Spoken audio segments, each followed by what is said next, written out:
Hello friends, இன்னைக்கு என்னோட wait என்னன்னு பார்த்தா 66.75 தான் இருக்கு. வெயிட் ஒரு நாள் கூடுறதும் ஒரு நாள் குறையிறதுமா இருக்கு. அடுத்து எம்டி ஸ்டொமக்கில் தைராய்டு டேப்லெட் சாப்பிட்டுட்டு அதுக்கப்புறம் ஒரு பிளாக் காஃபி எடுத்திருந்தேன். அதை குடிச்சிட்டு இன்னைக்கு ஒரு சப்பாத்தியும் சாம்பாரும் தான் இன்னைக்கும் எடுத்திருந்தேன். அதுக்கப்புறம் இன்னைக்கு லஞ்சுக்கு இன்னைக்கு ஒரு கல்யாண வீட்டுக்கு போயிருந்தோம். இன்னைக்கு அங்கே தான் சாப்பாடு, கல்யாண வீட்டில் தான் இன்னைக்கு சாப்பிட்டது.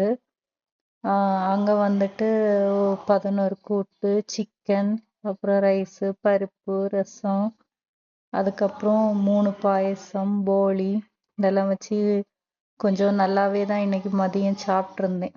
அதனால இன்னைக்கு நைட்டுக்கு ஒரு 2 சின்ன சைஸு ஒரு பேரிக்காய் எடுத்திருந்தேன். அதுக்கப்புறமா ஒரு நெல்லிக்காய் ஜூஸ் எடுத்திருந்தேன். அதை வீடியோவில் காட்டலை.